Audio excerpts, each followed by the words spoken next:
Welcome to Great Talking Entertainment. I'm your host, KJ, and this is the YouTube channel where I review movies and TV shows from all your favorite superheroes, including Marvel Comics, DC Comics, and much more. Please subscribe to my YouTube channel, Great Talking Entertainment official channel. Now let's go, baby.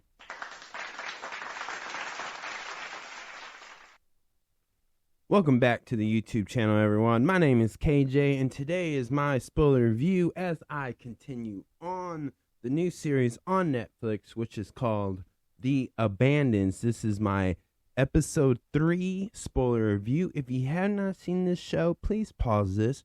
But before you go, can you hit the thumbs up button, aka the like button? That would help my YouTube channel out, and I truly appreciate it. Come back and let me know what you think about episode 3 of Netflix's The Abandons. Okay, and again, this is a spoiler review. Y'all been warned? Now, let's get into it. This episode starts off seeing the priest is dead on his horse as he's heading towards the Van Wells family's place. And you know what? I was confused. I didn't know if like, Fiona done pull the trigger on him, or maybe he did it himself. It's not clear yet, but I think later on, I think they reveal it. And you know, I just that is just crazy. Like, this is some gangster stuff, but Western times. Like, I mean, the messages are like mafia. Like, there was a message sent with this, which I believe that Fiona did send a message to Constance and her family. Like, this is, I think she got it loud and clear. And again, it's unclear of the situation as it's pretty much distracted the people. And we see the Abandons are treating like wounded soldiers, just obviously looking innocent in this type of way, and even taking off like body parts to keep certain people alive, which it helps, and it's a wild time to do that, but they're looking innocent, and to the people's eyes, they're probably just honest people. But it's funny, like, we're seeing a family that's already kind of corrupted, and then this family who's trying to gain everything like the Van Wills families kind of have, they're already becoming corrupted. It's like you're just seeing like the coin kind of flip over at some point. That's what I feel like through this. And while that's going on, there is some type of love triangle, as her mother, like, when it comes to Constance, the mother of Trisha, I think in a way she prefers Mr. Roach over Miller, because of like the fact that Mr. Roach, who's part of the Red Mask, he's really good at playing the piano. He seems like he knows his music notes, and so it may reference the idea like maybe in the past life as a child, he may come from a wealthy family, of some sort, probably, who knows. But Trisha's heart seems to be somewhere else, as it's probably Miller at this. And Constance is confronted by her son Garrett about the Badland deal, and he's not pleased with it, but his mother explains to him why this shit goes, to make it just understand. And obviously she puts some subliminal messages towards him to, like, I'm gonna do this way, but if they don't go this way, well, there's gonna be blood on my hand type situation. And I think he gets it. But then later on in the scene, a fight broke out when a drunk guy grabs Trisha, and Miller, stands up like, hey, you need to stop this. And then this drunk guy fights Miller and Trisha's brother, Garrett, and the drunk guy just whoops on them both. And then here comes Mr. Roach, who just knocks him out. And, you know, in this, we see like Miller and Garrett. They kind of have similarities. Obviously, they're probably young men in this era.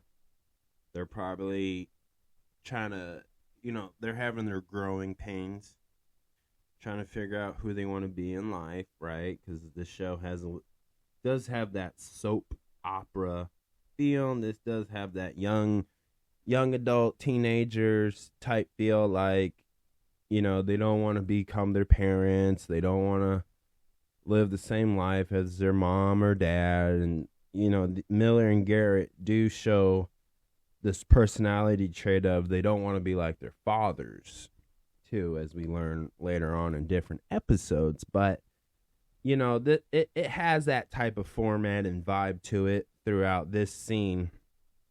And either way, it seems like to me in these type of scenes, for me personally, they're trying to keep the main point, right? Is the Van Wells don't know what actually happened to their other son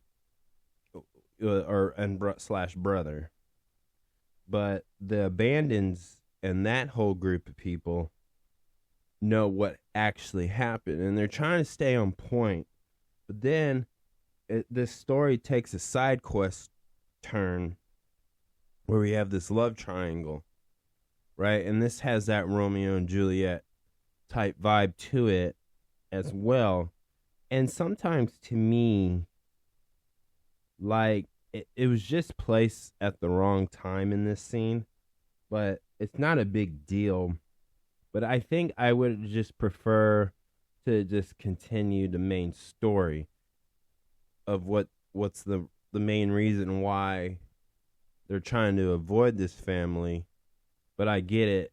This is the way of they're trying to say they're trying to blend in and act like nothing has happened. That's the trick to when you bury a dead body, basically. But, it was funny, and this was a little funny too. This kind of gives you an idea, like maybe some of these characters may be good. Some of these characters go from good to bad. Who knows? But this is going to really set it up to me like Trisha is going to get her heart broken. But either by Miller or her family, or maybe both. Who knows at this point? But I think it's building up to a heartbreak. Most definitely.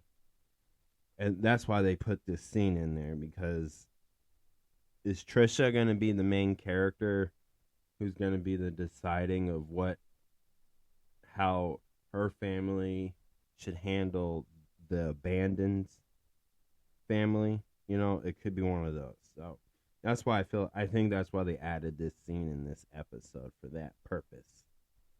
Now, the next day, we see that Mr. Roach, Miller follows Mr. Roach, and then Trisha goes along with him. And Miller explains that he's connected to these red bandits, or the Red Mask, but they're just bandits. And this leads to them to a wild horse chase. And Mr. Roach, I think he knows that he's being followed. He has one of his guys kind of like keep an eye out. And obviously this guy does realize, hey, we actually are being followed. And then we see this wild horse chase. Not a car chase, but a wild horse chase, as Miller and Trisha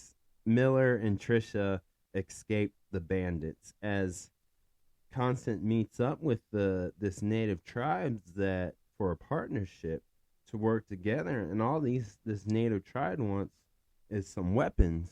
They don't want just bow and arrows and spears. They want some bang bang. They want the firearm, and she says, hey, we can deliver. And then we get to the next scene, which is really interesting. Fiona plans is to use the dead body of a soldier to look like the son that was obviously murdered, and look for William is who William is the other son for the Van Wills family, and they want to make it look like he was robbed and murdered, and have the wolves eat the body or just tear up the body, and that's crazy. Like, did they put some type of grease on him? And I was just like, damn, like, but I don't know if that's gonna work. Like, they rub the grease on certain areas of this body to make sure the wolves tear it up. And obviously it's the face. But I think, to me, though, this plan's not gonna work because Fiona is very smart, and so is Constance. She's smart too.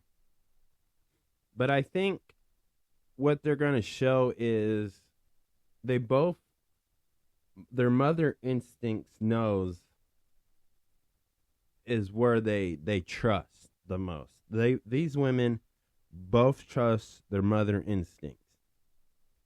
So Fiona is not sure this plan's gonna work because even her adopted kids were like, this ain't gonna work. This is the worst idea.